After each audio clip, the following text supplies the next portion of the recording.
Hi friends, ಎಲ್ರಿಗೂ ನಮಸ್ಕಾರ. ಎಲ್ಲರೂ ಹೇಗಿದ್ದೀರಾ? ಎಲ್ಲರೂ ಚೆನ್ನಾಗಿದ್ದೀರಾ ಅಂದ್ಕೊಂಡಿದ್ದೀನಿ.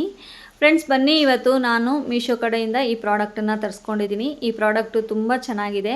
ಹಾಗೆ ಈಗಂತೂ ಎಲ್ರಿಗೂ ತುಂಬ ಏರ್ ಫಾಲ್ ಆಗ್ತಾಯಿದೆ. ಏರ್ ಫಾಲ್ ಕಂಟ್ರೋಲ್ ಮಾಡೋಕ್ಕೆ ತುಂಬ ಪ್ರಾಡಕ್ಟನ್ನು ಯೂಸ್ ಮಾಡಿ ಯಾವುದೂ ಆಗಲಿಲ್ಲ ಅಂದಾಗ ಈ ಪ್ರಾಡಕ್ಟನ್ನು ಟ್ರೈ ಮಾಡಿ. ತುಂಬ ಚೆನ್ನಾಗಿದೆ. ಈ ಪ್ರಾಡಕ್ಟನ್ನು ಯಾವ ರೀತಿ ಯೂಸ್ ಮಾಡಬೇಕು, ಹಾಗೆ ಯಾವ ರೀತಿ ಅಪ್ಲೈ ಮಾಡ್ಕೋಬೇಕು ಅಂತ ನಾನು ಮುಂದೆ ತೋರಿಸ್ತೀನಿ.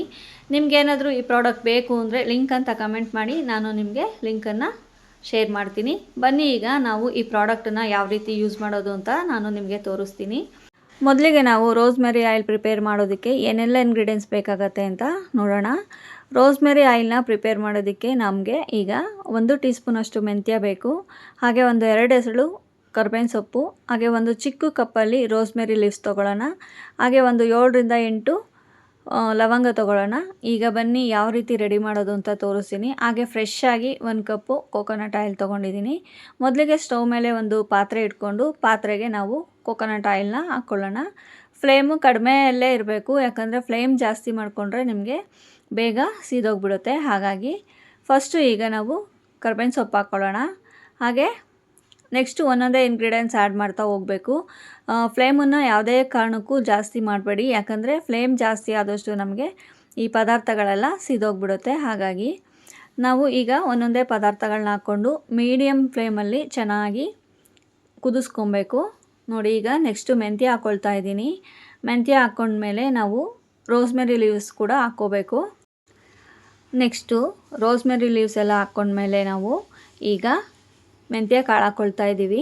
ಮೆಂತ್ಯ ಕಾಳು ತುಂಬ ಒಳ್ಳೆಯದು, ನಮಗೆ ತುಂಬ ತಂಪಾಗಿರುತ್ತೆ, ಹಾಗೆ ನಮಗೆ ಏರ್ ಗ್ರೋತ್ ಆಗೋದಕ್ಕೆ ಹೆಲ್ಪ್ ಕೂಡ ಆಗುತ್ತೆ. ನೆಕ್ಸ್ಟ್ ಈಗ ಲವಂಗ ಹಾಕ್ಕೊಳ್ತಾ ಇದ್ದೀನಿ. ಲವಂಗ ಒಂದು 7ರಿಂದ 8 ಲವಂಗ ಹಾಕ್ಕೊಬೇಕು. ಇದು ಲೋ ಫ್ಲೇಮಲ್ಲೇ ನಾವು ಚೆನ್ನಾಗಿ ಕುದಿಸ್ಕೋಬೇಕು. ಹೈ ಫ್ಲೇಮ್ ಅಥವಾ ಮೀಡಿಯಮ್ ಫ್ಲೇಮಲ್ಲಿಟ್ಟರೆ ಬೇಗ ನಮಗೆ ಸೀದೋಗ್ಬಿಡುತ್ತೆ.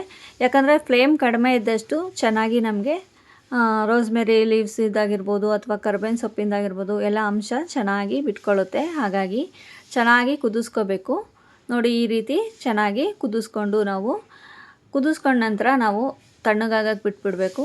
ತಣ್ಣಗಾದ ಮೇಲೆ ಇದನ್ನು ಶೋಧಿಸ್ಕೋಬೇಡಿ, ಅದರಲ್ಲೇ ಇಟ್ಕೊಂಡು ನಿಮಗೆ ಯಾವಾಗ ಬೇಕೋ ಆವಾಗ ಸ್ವಲ್ಪ ನಿಮಗೆ ಎಷ್ಟು ಬೇಕೋ ಅಷ್ಟು ಎಣ್ಣೆನ ಹಾಕ್ಕೊಂಡು ತಲೆಗೆ ಹಚ್ಕೊಂಡು ಮಸಾಜ್ ಮಾಡೋದ್ರಿಂದ ನಿಮಗೆ ಏರ್ ಫಾಲ್ ಕೂಡ ಕಂಟ್ರೋಲ್ ಆಗುತ್ತೆ, ಹಾಗೆ ಬೇಬಿ ಏರ್ಸ್ ಕೂಡ ಗ್ರೋತ್ ಆಗುತ್ತೆ ಅಂತಲೇ ಹೇಳ್ಬೋದು.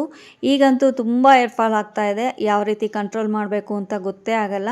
ಹಾಗಾಗಿ ನಾವು ಮನೆಯಲ್ಲೇ ಈ ಥರ ಹೋಮ್ ರೆಮಿಡೀಸ್ನ ಮಾಡಿಕೊಂಡು ಟ್ರೈ ಮಾಡೋದ್ರಿಂದ ನಮಗೆ ಯಾವುದೇ ರೀತಿ ಸೈಡ್ ಎಫೆಕ್ಟ್ಸ್ ಇರೋದಿಲ್ಲ. ಫ್ರೆಂಡ್ಸ್, ನಿಮ್ಗೇನಾದರೂ ಈ ಪ್ರಾಡಕ್ಟ್ ಬೇಕು ಅಂದರೆ ಲಿಂಕ್ ಅಂತ ಕಮೆಂಟ್ ಮಾಡಿ, ನಾನು ನಿಮಗೆ ಲಿಂಕನ್ನು ಬಯೋದಲ್ಲಿ ಶೇರ್ ಮಾಡ್ತೀನಿ.